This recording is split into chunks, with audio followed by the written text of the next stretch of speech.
No limiar do amanhã, um programa desafio. Audição especial de aniversário, gravada em Uberaba com o médium Francisco Cândido Xavier.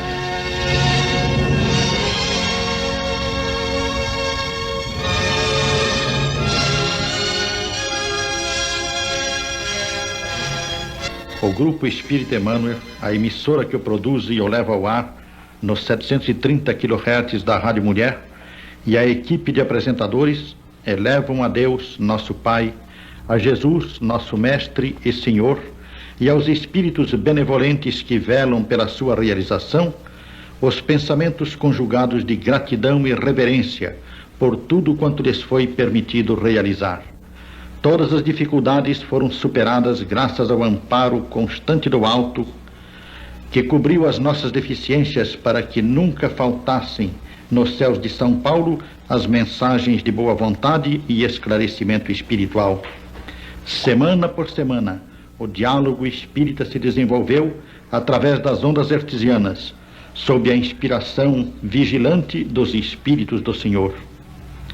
Para comemorar esse aniversário de trabalho conjugado entre o céu e a terra, decidimos juntar os microfones metálicos da Rádio Mulher ao microfone mediúnico da Comunhão Espírita Cristã de Uberaba, o médium Francisco Cândido Xavier, abrindo uma nova perspectiva na radiofonia brasileira, a perspectiva da radiopsicofonia. Graças a Deus, a nossa decisão recebeu a aprovação do alto. E aqui estamos em Uberaba, no recinto da Comunhão Espírita Cristã, testando a microfonia terrena com a macrofonia do além. Este é um instante legítimo, autêntico, marcado pelos ponteiros invisíveis do tempo no limiar do amanhã. Uma nova era se abre ante os nossos ouvintes. As mãos seguras de Emmanuel comandam a mensagem do futuro.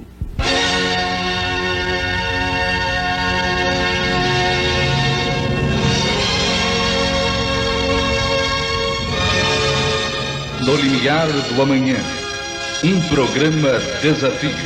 Produção Rádio Mulher. Promoção do Grupo Espírita Emmanuel. Direção e participação do professor Herculano Pires.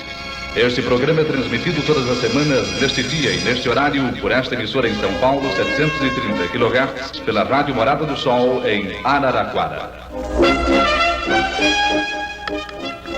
Pedimos licença a Chico Xavier. Não vamos fazer uma entrevista, mas realizar um diálogo. Do lado de lá, na divisa entre o céu e a terra, estão Emmanuel e os seus companheiros da espiritualidade. Do lado de cá estamos nós, trabalhadores terrenos. E entre os dois grupos, Chico Xavier, que estabelece a ligação e possibilita o diálogo. Meu querido amigo Francisco Cândido Xavier, em nome da nossa equipe terrena, proponho conversarmos sobre algumas questões que nos parecem fundamentais nesta hora de transição. Vou levantar a primeira questão. Você acha que na efervescência do mundo atual, podemos divisar o homem que deve estar surgindo na Terra para a construção do mundo novo? Os espíritos amigos nos afirmam que nós estamos ante a luz do futuro, quase que na presença desse mesmo futuro que nós consideramos como sendo o nosso grande porvir humano. Mas a figura autêntica do homem novo, dentro da nebulosa que se espraia à frente dessa luz, nos domínios psicológicos de nossas concepções, ainda não se delineia com tanta segurança como seria de desejar. Por isso mesmo, nós estamos à frente de experiências inúmeras nos diversos campos do progresso humano, observando, estudando, pesquisando, experimentando a vida nova, como se fôssemos sacudidos pela notícia de que o homem novo está entre nós, em sua fase embrionária, sem que nós possamos ainda defini-lo em toda a sua estrutura. Me parece que o Renato, você me falou há pouco do problema dos mutantes, não é? Seria interessante trocarmos ideia com o Chico sobre isso. É uma teoria sobre esses mutantes, essas pessoas que estão num super desenvolvimento na face da Terra. Eu gostaria de ouvir a palavra do Chico sobre esse desenvolvimento considerado anormal ou supranormal até da inteligência.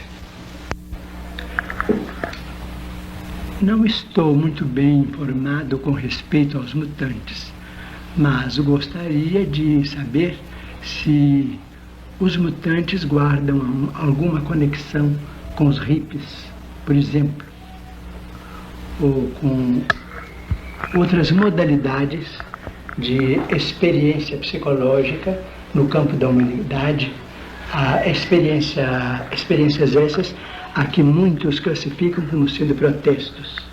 Não, eu acredito que há uma característica que os une apenas pelo inusitado, quer dizer, pelo aparecimento atual da coisa, mas esses mutantes estão sendo até considerados como pessoas provindas de outros planetas, isso numa interpretação, vamos dizer, leiga do assunto. E um tanto audaciosa. Mas é uma teoria que existe e que já faz eco assim em grande parte da Europa, foi publicado em vários livros. Eles aceitam como havendo uma característica de anomalia no desenvolvimento, a normalidade até de um super desenvolvimento cerebral, pessoas que estariam se preparando para uma nova era, um novo século que se aproxima. Diz-nos o nosso Emmanuel, que está presente, que podemos considerá-los como se fossem balizas à frente de marcha enorme de criaturas. As balizas os balizas serão sempre considerados como seres extravagantemente apresentados, com os seus movimentos, com as suas piruetas harmoniosas, vamos dizer assim.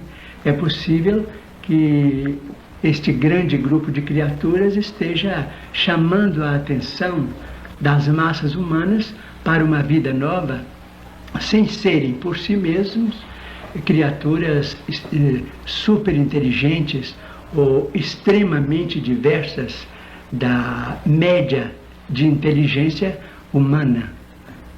Serão criaturas animadas por um desejo enorme de renovação, sem saberem às vezes expor o que elas próprias pensam e o que é que elas próprias desejam, quando examinamos os pontos de vista em que se exprimem com as realidades essenciais que presidem a nossa vida na Terra.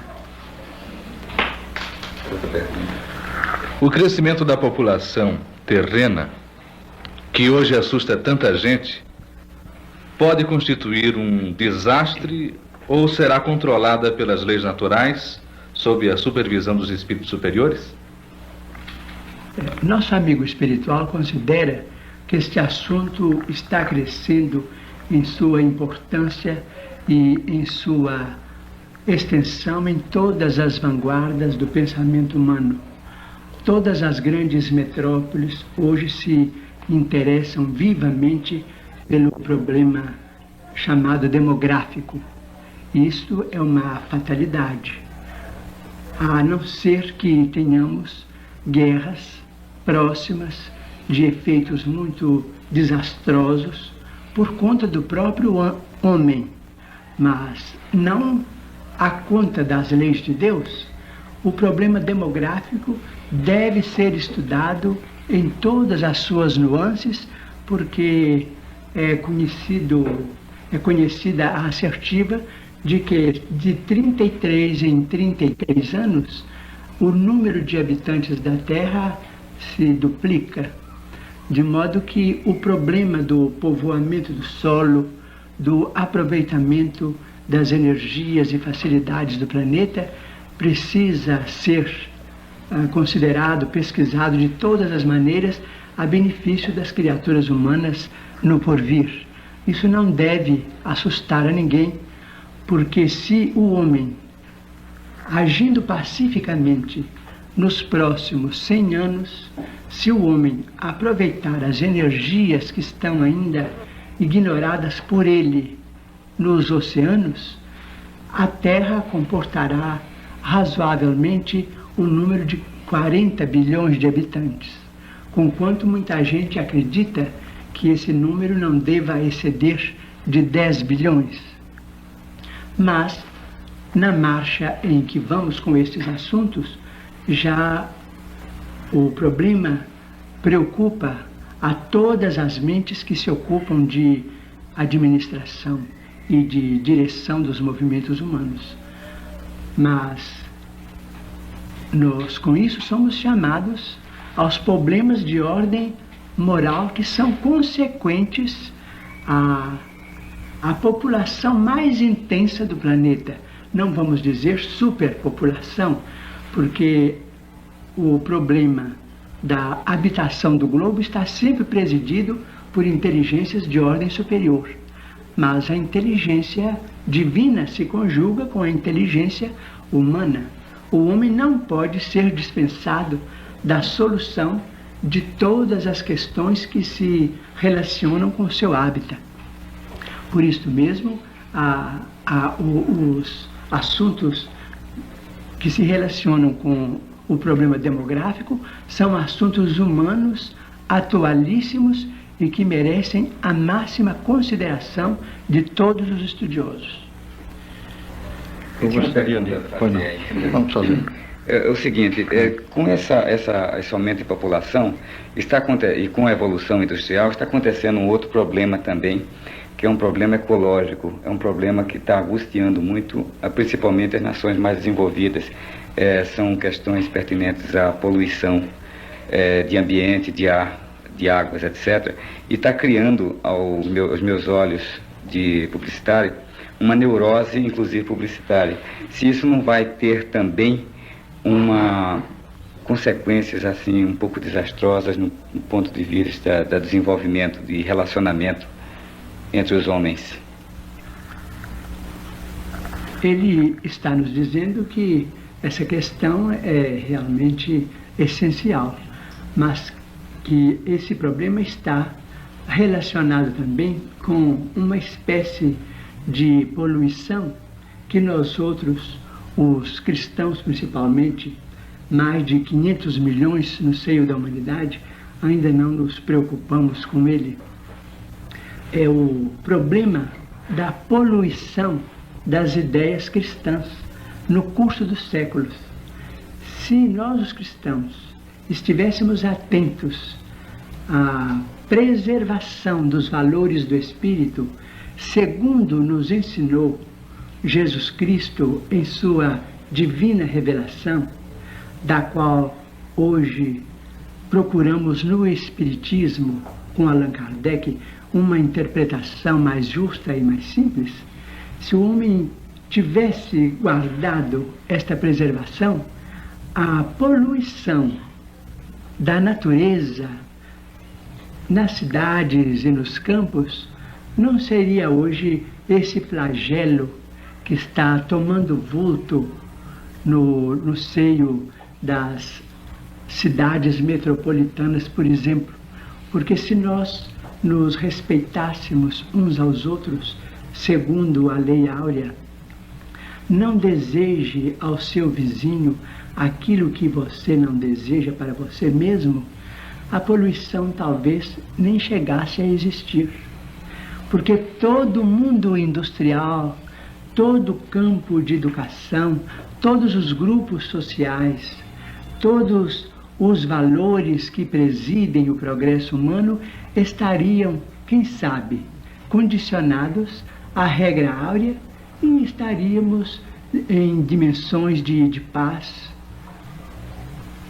realmente imprevisíveis para nós agora, em que a poluição dos valores espirituais segue tão adiantada no mundo ocidental, por exemplo. Essa proposição que o Chico acabou de fazer parece-me que esclarece bem a resposta dada anteriormente. Quer dizer, ele falou que a população da Terra está sob controle, de acordo com Emmanuel, né, de autoridades espirituais superiores, mas que cabe ao homem também a colaboração. Ora, me parece que a parte do homem está precisamente nisso. Quer dizer, a população vai aumentando, mas o homem precisa ir acomodando essa população aqui na Terra, né? E precisa evitar aquilo que pode prejudicar, né? Esse é o trabalho do homem nesse problema. Isso coincide com aquela afirmação que tem no Livro dos Espíritos, que diz que a Terra está longe ainda de possuir a população para a qual ela foi construída, né? Ela foi criada. Né? Muito bem, muito bem. Então, vamos. Chico, o mundo espiritual prevê alguma catástrofe geológica nos próximos anos para a expulsão de contingentes de espíritos retrógrados do planeta? Como achariam os nossos amigos espirituais, ou o nosso Emmanuel, que se dará a passagem da Terra para um plano melhor? As calamidades geológicas sempre existiram porque a Terra em si ainda está sendo criada. Há um conceito bíblico interessante que afirma: Deus criou o mundo, mas não afirma que essa criação esteja completa.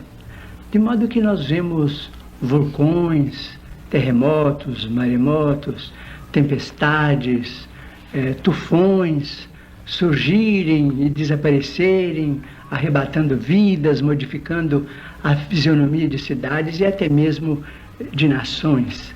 Isso aconteceu sempre. Agora, a modificação do mundo, na essência, é de ordem moral.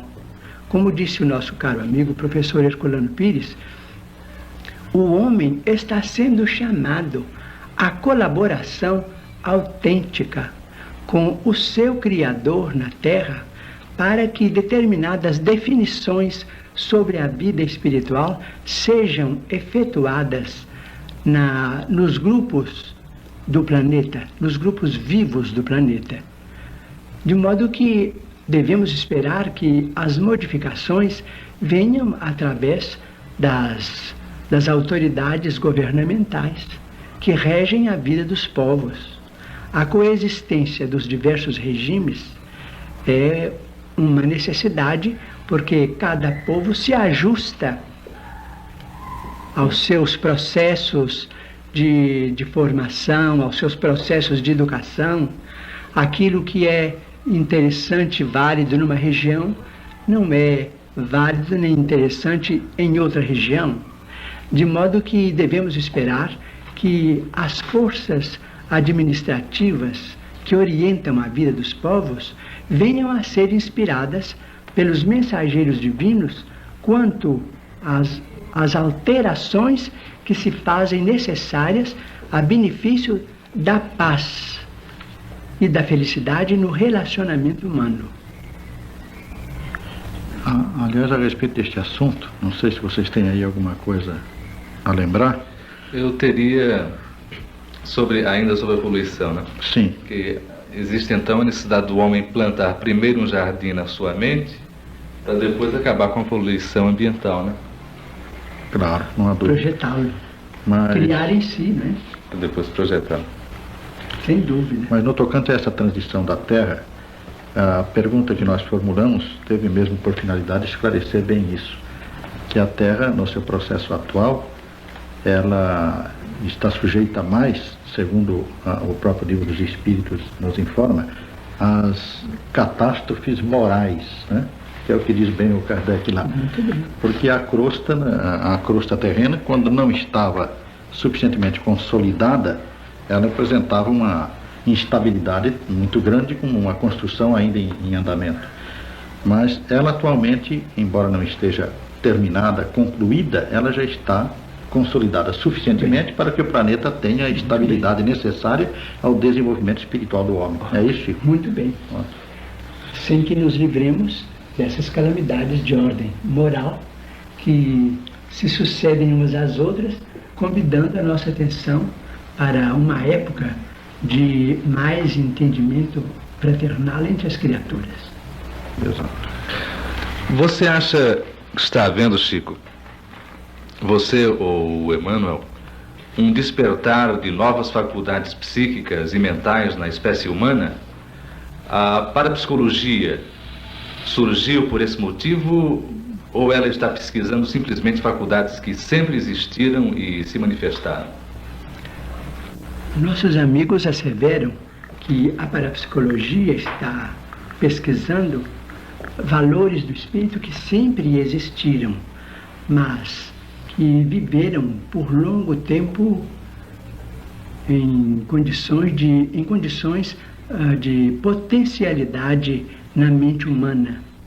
Mas no momento da humanidade em que a máquina vai exonerando as mãos humanas de muito serviço que escravizava nos tempos de ontem o nosso pensamento, a nossa alma vai se liberando de muitos processos de cativeiro moral ao ambiente inferior, não propriamente inferior, mas ao ambiente de serviço mais ativo na crosta do mundo, para se ocupar de si mesma e dos problemas que lhe dizem respeito. Assim, o homem de agora está sendo acordado para muitas indagações, ele está sendo chamado pelo seu próprio íntimo a considerações de ordem espiritual que nós no momento não conseguimos abordar. A criatura pede resposta aos problemas da finalidade dela mesma dentro do universo. Ela pede resposta com respeito à formação desse universo dentro do qual a Terra está contida e evoluindo com todos os seus valores. Tudo isso hoje habilita a mente humana a processos espirituais de indagação muito altos, muito profundos, e por isso mesmo a parapsicologia é um movimento muito importante para nós todos, porque ela pode orientar as questões mediúnicas, principalmente se ela estiver filiada a indicações de ordem espírita, dentro da doutrina espírita, que já conseguiu uma estrada de acesso a respostas fundamentais sobre a vida.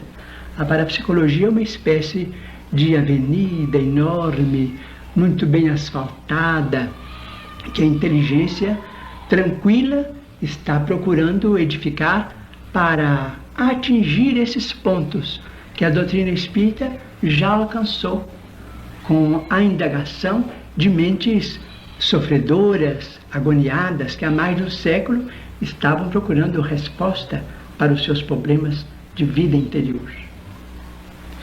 Muito bem, essa resposta, Chico, é muito interessante, porque realmente o problema da parapsicologia para nós é esse, né? A parapsicologia está seguindo as trilhas do espiritismo no desenvolvimento das pesquisas psíquicas.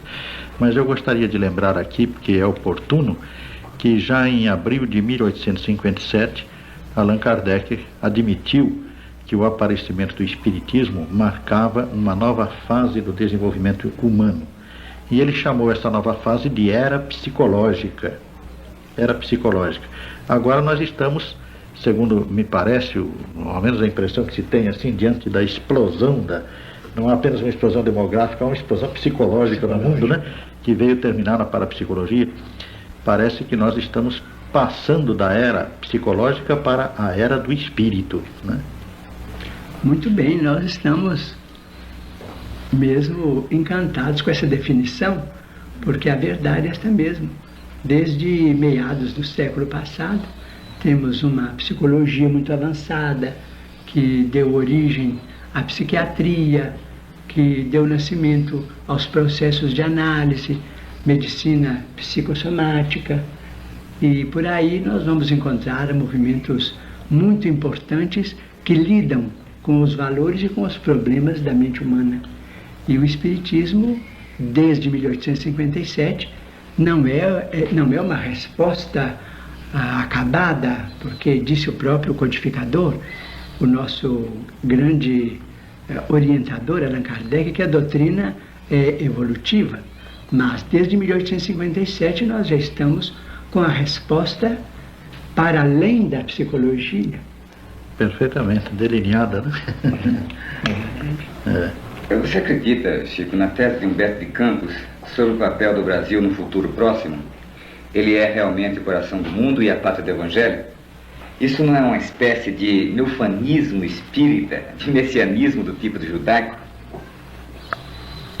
Muita gente interpreta esse livro como sendo realmente um volume de legendas patrióticas sem finalidade dentro do esquema de progresso mundial. Mas nós estamos convencidos de que ao Brasil foi assinalado um papel muito significativo na chamada Era do Espírito, a que se reportou o nosso caro professor Herculano Pires. Porque, em verdade, o cristianismo no Brasil é diferente dos processos de vida cristã nos outros países. Ô Chico, Nós um momentinho. Não compreendemos. Um momentinho. Perdoe, mas é porque eu não quis perder, parece que entra bem no fio da questão. Nas suas viagens pelos Estados Unidos, pela Europa, nas observações que você teve a oportunidade de fazer, você constatou assim que há realmente essa diferença da nossa posição perante o cristianismo aqui no Brasil em relação aos outros povos? Se eu tivesse a autoridade de uma pessoa que fosse representar algum valor cultural fora do Brasil, a minha opinião teria realmente significado nesse sentido. Eu fui como uma pessoa de hábitos simples, com mente muito simplista para observar o que eu via, principalmente do ponto de vista religioso. Do meu ponto de vista, tudo o que eu vi nos países que visitamos em 1965 e 1966 é diferente do que se verifica no Brasil. O amor fraterno, o chamado calor humano que existe no Brasil, eu não vi em parte alguma nas cidades a que estivemos presentes por alguns meses, conquanto tenhamos regressado ao Brasil com muita admiração e com muito respeito pelos países visitados, especialmente pelos Estados Unidos da América do Norte e, por que não dizer, pela Inglaterra também. Mas encontramos em todos os países que visitamos, América do Norte, incluindo o México, a cidade de Montreal, no Canadá, a Inglaterra, França, a Espanha, Portugal, Itália, encontramos comunidades cristãs absolutamente diferentes, mas tão diferentes que nós não conseguimos entrosar o coração com o espírito de fé apresentado por aquelas comunidades, fossem elas dessa ou daquela confissão religiosa dentro do Evangelho de Jesus Cristo. Encontramos a monumentalização da fé através de templos majestosos, movimentos educacionais de expressão enorme no campo verbalístico, mas o calor humano não encontramos. Parece que visitamos grandes museus honrados pela vida de hoje, grandes legendas em matéria de conclamação ao Espírito de Jesus, mas sem vida.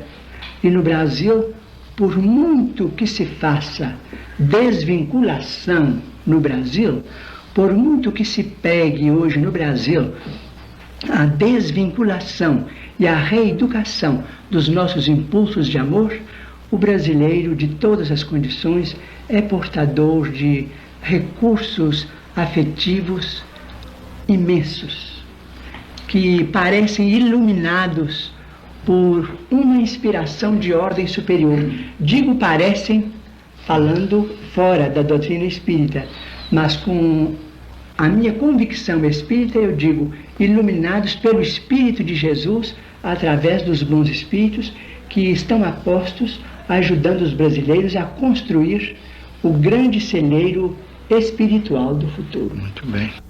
Chico, dentre esses países visitados, algum apresenta assim condições ou amadurecimento para aceitar o espiritismo nos moldes que é praticado no Brasil?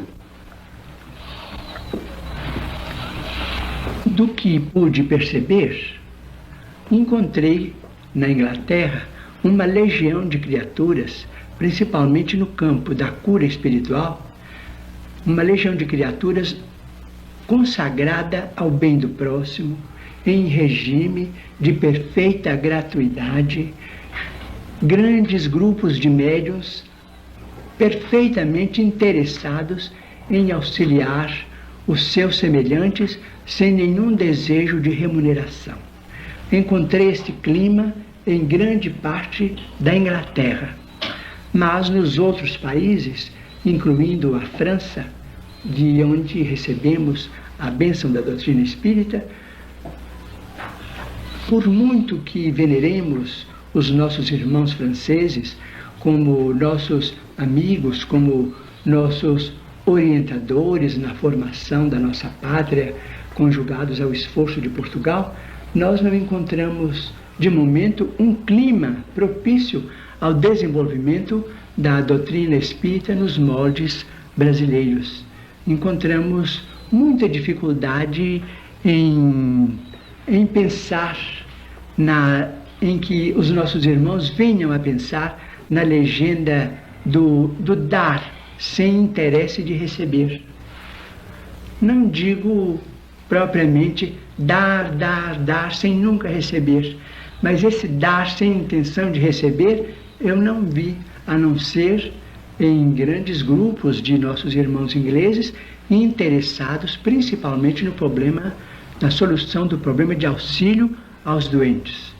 Mas cremos que é possível que num futuro próximo brasileiros possam sair de nossa pátria aos grupos para, vivendo de seu próprio trabalho no exterior, venham a formar grupos capazes de mostrar que é possível fazer-se um espiritismo tocado de alegria, tocado de felicidade, paz e muito amor, sem o trabalho remunerado como sendo um trabalho castigo para enriquecer.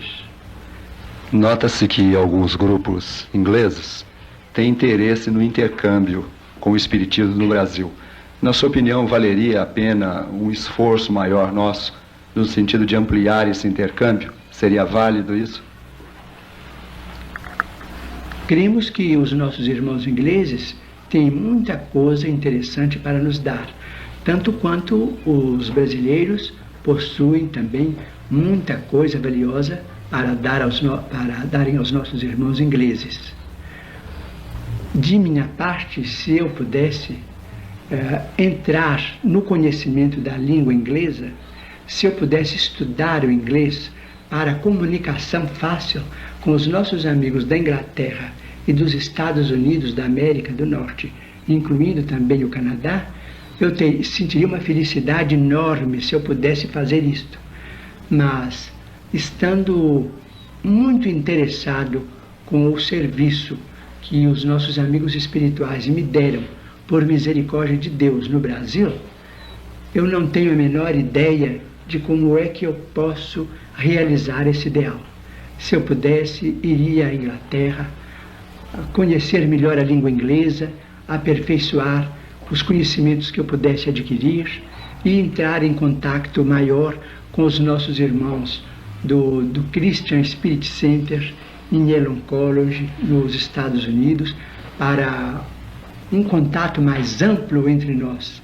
Mas vejo a cada dia que as minhas possibilidades pessoais são cada vez mais reduzidas, mas é de desejar que outros irmãos possam fazer isto e que esse intercâmbio seja ampliado tanto quanto possível.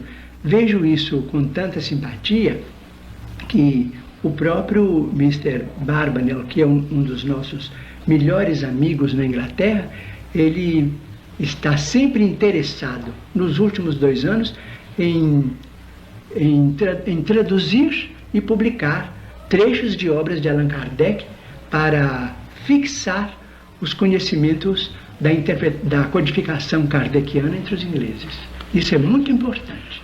Acho interessante, Chico, lembrar também aqui nesse assunto, né? Sim. Nós estamos aqui conversando e as ideias vão surgindo. Uma coisa muito, muito curiosa que ainda parece que não foi lembrada, né? Nós encontramos no Brasil, nós estamos falando da posição do Brasil, como o Brasil como país do futuro, né? Encontramos na posição atual do Brasil esta coisa curiosa. É a primeira grande nação do Ocidente que está se tornando basicamente reencarnacionista. A ideia da reencarnação penetrou de tal maneira no Brasil, por influência não só do espiritismo, mas também das religiões africanas que foram trazidas aqui pelo contingente negreiro, né? De tal maneira essa ideia está se disseminando que você dificilmente encontra hoje uma pessoa que, se não aceita assim positivamente a ideia, pelo menos não a nega, não a combate e admite. Quer dizer, a ideia da reencarnação é penetrante. Isso é muito curioso porque no Ocidente só houve uma nação reencarnacionista no passado, que foi a França. Sim. Foi a França, não é propriamente a França, mas as Gálias antigas, né? Envolvendo inclusive a Irlanda, parte da Inglaterra e a França, né?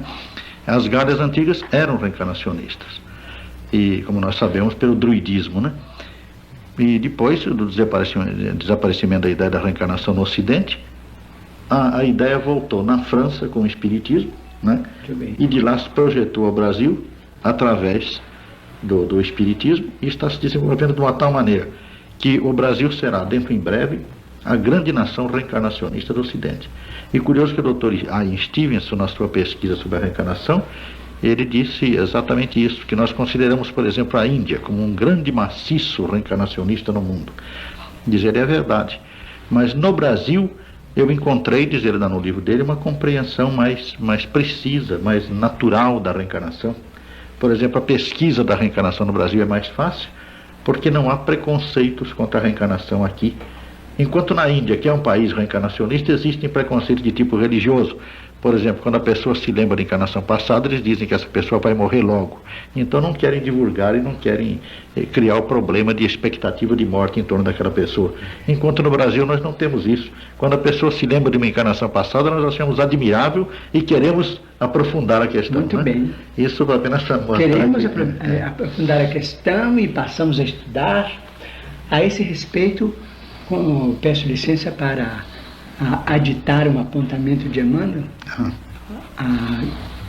O que me interessou muito nas conversações com ele, em 1965, perguntei a ele onde estavam aqueles companheiros de Allan Kardec que vibravam com a doutrina espírita na França, onde estava aquele contingente de almas heróicas, sublimes, que aceitaram aquelas ideias e as divulgaram com tanto entusiasmo pelo mundo inteiro, a maior parte na França, a grande parte na Bélgica, por exemplo. Então ele me disse que do último quartel do século XIX para cá, mais ou menos de 15 a 20 milhões de espíritos da cultura francesa, e principalmente os simpatizantes da obra de Allan Kardec, se reencarnaram no Brasil para dar corpo às ideias da doutrina espírita e fixarem os valores da reencarnação. Tanto é assim, diz ele, que nos últimos 80 anos se desenvolveu entre nós tal amor à cultura francesa que muitos de nós, milhares de nós outros, sabemos de ponta a ponta a história da Revolução Francesa, mas nada conhecemos a respeito do Marquês de Pombal, das lutas de Napoleão, dos reis de Portugal, que foram os donos da nossa evolução primária. Nós nos reportamos muito mais à França como terra máter de nossa espiritualidade do que Portugal. Mas é porque isso está no conteúdo psicológico de milhões e milhões de brasileiros que estão fichados por certidão de cartório como brasileiros, mas psicologicamente são franceses. Isso você está nos dando aqui uma revelação extraordinária, viu, Chico? Extraordinária essa revelação de Emmanuel, porque é uma verdadeira revelação espiritual, porque é uma coisa que não pode ser provada materialmente, né? A revelação vem do lado de lá. Mas é alguma coisa que nós podemos sentir no Brasil, né? Podemos sentir no desenvolvimento do espiritismo no Brasil. Quer dizer que grandes trabalhadores do espiritismo que estavam na França naquele tempo, hoje estão aqui lutando pelas ideias espíritas. Dizer que isso é tão válido que nós devemos lembrar um fato curioso, é que na proclamação da República, quando as cidades brasileiras, em grande número, vacilavam com respeito ao hino que se devia adotar para a nova pátria, centenas de cidades cantaram a Marselhesa na proclamação da República do Brasil. Eu vou falar nisso, Chico. Existe alguma notícia, já que se fala tanto, do plano espiritual sobre a reencarnação de Kardec aqui no Brasil ou em algum outro país? Até hoje, pessoalmente, eu nunca recebi qualquer notícia positiva a respeito da presença de Allan Kardec reencarnado no Brasil ou a Lourdes. Entretanto, eu devo dizer que, em se tratando destes vultos veneráveis do nosso movimento, seja do cristianismo, seja do espiritismo, pessoalmente eu tenho muito receio de receber qualquer notícia, porque temo pela minha fragilidade e estimaria não ser o médium de notícias tão altas. Excelente, Chico, essa resposta, porque infelizmente há por aí uma onda de reencarnações de Allan Kardec, sabe? Infelizmente há. Nós sabemos que isto são perturbações que ocorrem no movimento espírita em virtude da invigilância dos médiuns e da falta mesmo de compreensão de grande parte dos nossos companheiros no tocante à significação de uma personalidade espiritual como a de Kardec, né? De maneira que a sua resposta é também para nós de um valor inestimável. Pensamos, muito obrigado, pensamos que quando Allan Kardec surgir ou ressurgir, ele dará notícia de si mesmo pela sua grandeza, na presença que mostre. Muito bem. Muito bem. Exatamente. Chico, a pergunta seguinte, ela é um pouco longa. Então eu gostaria de ser bem claro aqui para facilitar a sua resposta. Como você considera Jesus? É o Criador do nosso planeta, incumbido por Deus? Ou um espírito que evoluiu na Terra e superou a condição humana? É o Espírito Supremo que rege a Terra em nome de Deus, ou que rege os nossos sistemas solares? Ou melhor, o nosso sistema solar.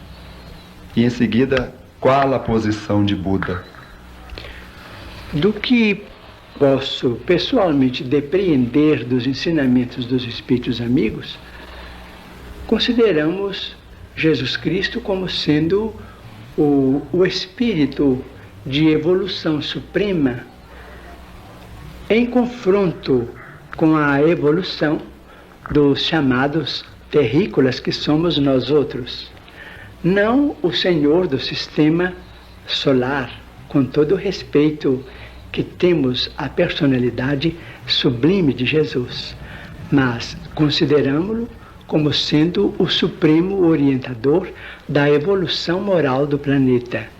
E espíritos como Buda, como Zoroastro, como aqueles outros grandes instrutores da Índia, da Grécia, por exemplo, que eram considerados orientadores ou chefes de grandes movimentos mitológicos, serão ministros do Cristo, que nós não temos ainda uma definição para classificar dentro dos nossos parcos conhecimentos com respeito à nossa história no lado espiritual da vida.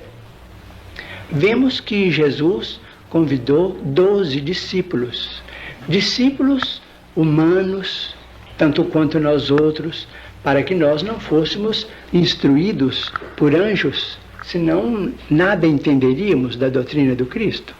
Teríamos de entender a doutrina de Cristo com discípulos também humanos, frágeis, portadores de deficiências como as nossas, embora respeitemos nos 12 chamados pelo Senhor, personalidades eminentemente elevadas em confronto com a nossa posição atual na Terra. Mas do mundo espiritual para a Terra, ministros do Senhor cooperam e cooperarão sempre para que a nossa estabilidade espiritual se consolide cada vez mais como o plano físico, como muito bem lembrou o nosso professor Herculano, já está consolidado. Nós estamos, vamos dizer, no limiar da era do Espírito, como disse o nosso querido amigo, professor Herculano Pires, mas estamos ainda sacudidos por grandes calamidades psicológicas, como a Terra, no seu início como habitação sólida, esteve movimentada por grandes convulsões.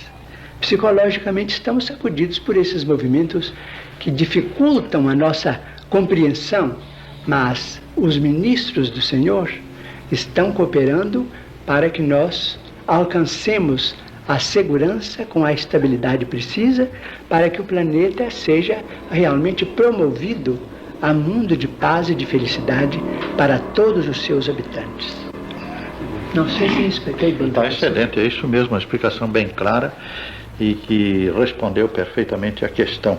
Faltou apenas um pontinho aqui, Chico, e não tem lá grande importância, mas é a curiosidade humana que às vezes nos...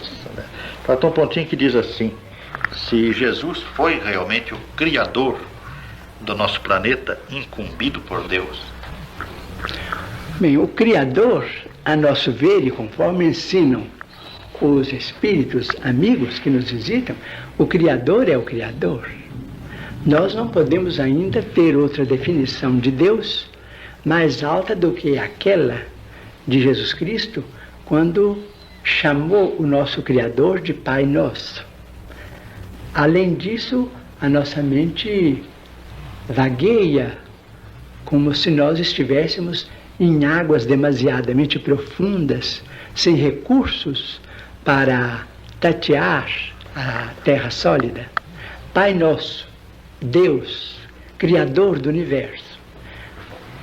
Deus, então, a força que representa Deus, teria se manifestado em Jesus Cristo para que ele, como um grande engenheiro, um arquiteto de mente complexa, de mente quase divina, pudesse realizar prodígios sob a inspiração de Deus na plasmagem, na estruturação do mundo maravilhoso que nós habitamos.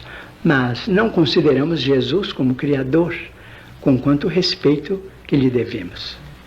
E está muito bem a resposta perfeita também nesse tocante.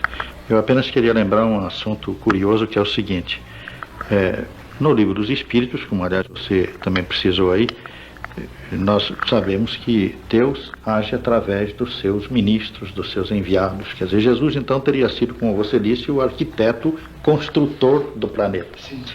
Agora, eu estou fazendo uma conotação aqui, um assunto que me parece também interessante para nós do ponto de vista do estudo desta questão. Você sabe que os gregos foram um povo de grandes intuições que marcaram praticamente todo o desenvolvimento da nossa civilização, né? Nossa civilização até hoje, nas suas últimas conquistas, ainda está apoiada nas intuições gregas.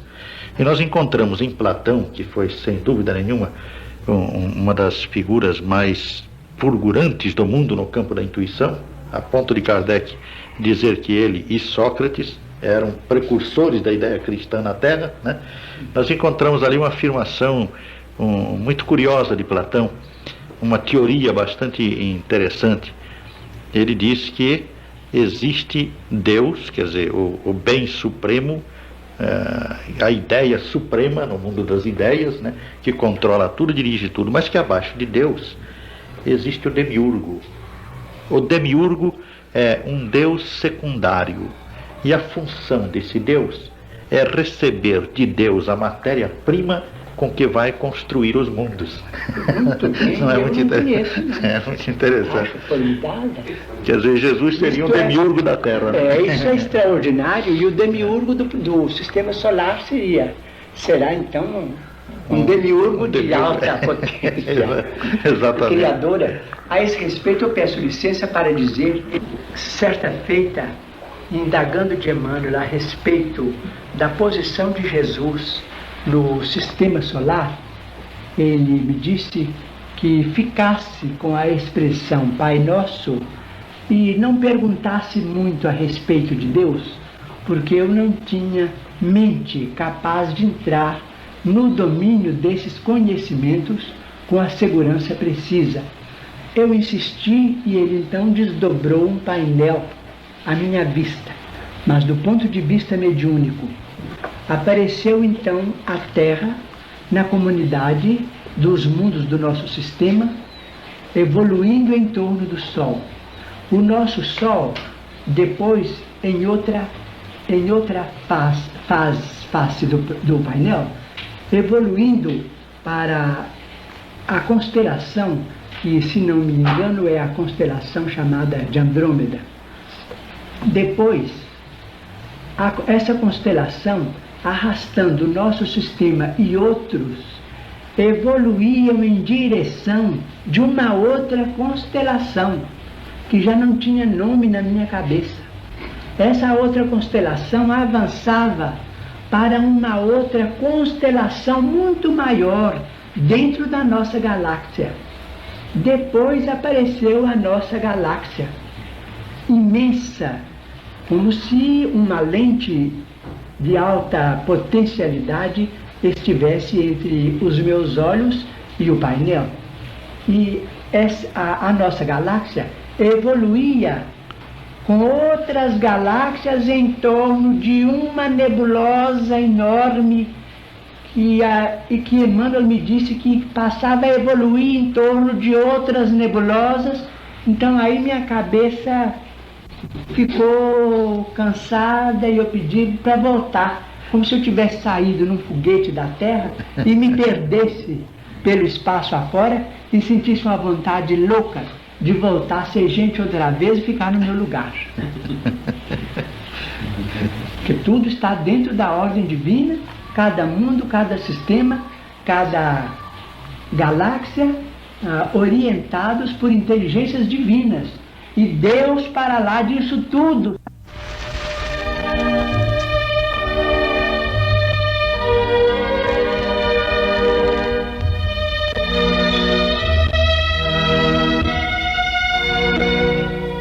O Evangelho redivivo, não segundo a letra que mata, mas segundo o Espírito que vivifica.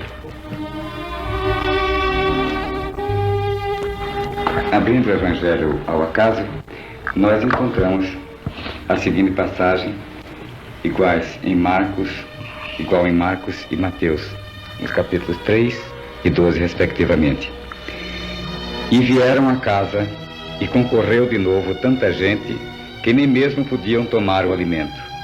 E quando isto ouviram os seus, saíram para o prender, porque diziam: ele está furioso. E chegaram sua mãe e seus irmãos, e ficando da parte de fora o mandaram chamar. E estava sentado à roda de um crescido número de gente, e lhe disseram: olha que tua mãe e teus irmãos te buscam aí fora. E ele respondeu dizendo, quem é minha mãe e quem são meus irmãos? E olhando para os que estavam sentados à roda de si, lhes disse, eis aqui minha mãe e meus irmãos. Porque o que fizer a vontade de Deus, esse é meu irmão e minha irmã e minha mãe. Passando a interpretação dessa passagem do Evangelho, que eu gostaria muito que fosse interpretada pelo nosso querido Chico Xavier, eu vou insistir novamente com ele. Você não quer comentar esta passagem, por favor, Chico? Assim nós encerraríamos o programa. Eu estou com saudade de ouvir a palavra do Senhor. E quando eu consigo ouvir no limiar da manhã, eu fico numa alegria imensa ao ouvir as suas interpretações. Então vamos fazer um esforço para cumprir aqui o nosso dever nesse sentido. Eu queria lembrar que esta passagem do Evangelho, já tantas vezes comentada sobre vários aspectos, ela apresenta sempre aspectos novos.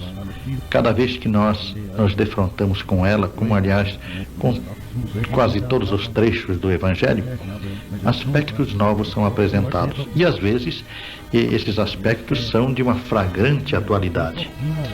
Por exemplo, nós vemos aqui a família de Jesus, ansiosa por ele, pela sua maneira de viver diferente da comum, não adaptado à estrutura familiar, aos costumes da família. Esta família ansiosa se reúne e vai procurá-lo. Não aparece aqui o pai de Jesus. Ele, naturalmente, ficou cuidando da oficina, dos seus trabalhos. Mas a mãe, que geralmente é a criatura que mais se aturde com os problemas dos filhos, ela vai na companhia dos irmãos de Jesus, portanto dos seus outros filhos, procurá-lo para ver se conseguia trazê-lo para casa. Jesus estava parecendo alucinado porque ele deixara a casa, deixara a oficina de trabalho, deixara tudo para cumprir as suas obrigações espirituais, cumprir o mandato supremo que era o do Pai Supremo, que é Deus, e não apenas do Pai carnal que ele tinha na terra.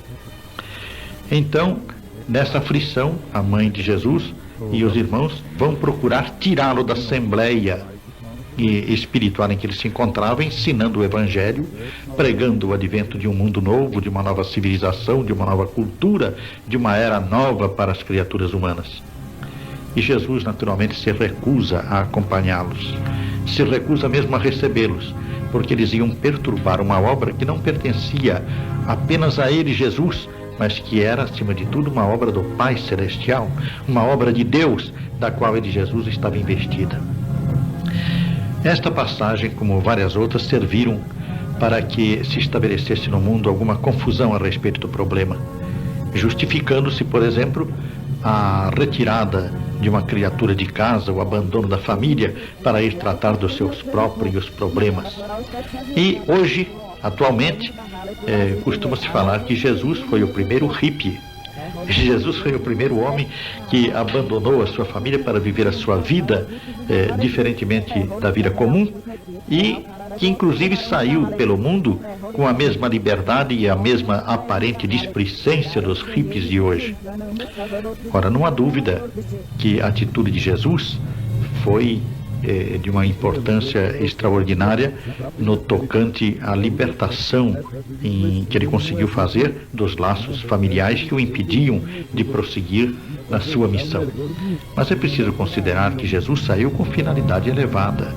Jesus não saiu para viver a sua vida individualmente, a sua vida egoísta, para viver apenas aquilo que parecia mais agradável a ele, para obter uma liberdade puramente pessoal e individual.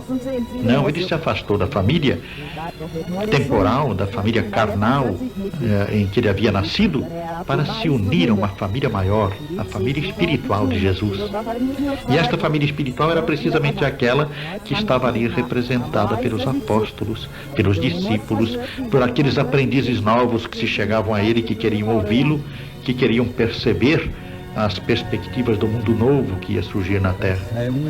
Então, a posição de Jesus, junto da sua família espiritual naquela assembleia, não só lhe autorizava, mas exigia dele a atitude que ele tomou. E ele, na sua sabedoria, sempre tão superior a tudo quanto nós possamos imaginar, ele soube aproveitar esse momento de uma maneira bastante emotiva, porque se ele se recusou a seguir o pai, a seguir a mãe e os irmãos que o vieram buscar, e se disse que a sua família verdadeira era aquela que ele estava presente, entretanto, ele iluminou tudo isto com o seu amor pela humanidade, mostrando que se aquelas criaturas que vieram ali procurar tirá-lo daquele momento eram seus parentes consanguíneos, entretanto poderiam também, na proporção em que o Evangelho se difundisse na terra e em que elas pudessem absorvê-lo, poderiam também converter-se em seus familiares espirituais, como realmente se deu no futuro. Nós sabemos que antes de expirar na cruz, Jesus recomendou sua mãe ao seu apóstolo amado, que era o apóstolo João. Sabemos também, não somente pelas informações históricas, mas também por informações espirituais, que o apóstolo João, depois da tragédia da crucificação de Jesus, ele mudou-se para a cidade de Éfeso, mas levou Maria com ele. E, por exemplo, no livro Paulo e Estevão, que o Chico Xavier recebeu de Emmanuel, nós encontramos uma passagem muito bonita em que, falando de Lucas, o evangelista que colhia dados para escrever o seu evangelho e que foi procurar Maria, da qual ele procurou ouvir as lembranças que pareciam necessárias a ele para escrever um evangelho bem feito, ele foi procurar Maria em Éfeso e diz lá Emmanuel, na sua casinha de frente para o mar. Temos então uma referência poética de Emmanuel na situação de Maria sob a proteção do apóstolo João. Isto nos mostra, de maneira histórica e definitiva, que Jesus não renegou a sua mãe e nem poderia fazê-lo. Assim também no tocante a seus irmãos, embora a maioria deles não o tenha seguido, não tenha se incomodado sequer com a sua doutrina, nós sabemos que houve um dos seus irmãos, o apóstolo Tiago, que ficou fiel a ele e que participou do movimento cristão com grande interesse e grande paixão pelo cristianismo, apesar das suas raízes profundas no judaísmo. E o problema deste apóstolo, que foi irmão de Jesus, é também muito claramente posto de maneira assim bem compreensível neste livro Paulo e Estevão de Emmanuel. Assim nós encerramos o nosso programa de aniversário com este comentário despretensioso, procurando lembrar principalmente as conotações da passagem lida, não só do ponto de vista histórico do cristianismo, como também com a atualidade. E lembrar particularmente a grande lição de Jesus na continuidade do seu trabalho, que foi deixar Maria, sua mãe, entregue à vigilância daquele que ele considerava um seu discípulo capaz de cuidar dela com o amor e o carinho que ele mesmo lhe daria.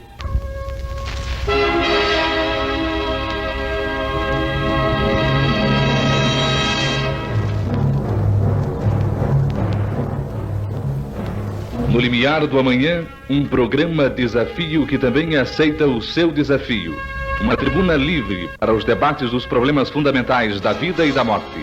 Crentes e descrentes, religiosos e céticos, materialistas e espiritualistas, todos são convidados e todos serão bem-vindos ao diálogo radiofônico do programa No Limiar do Amanhã.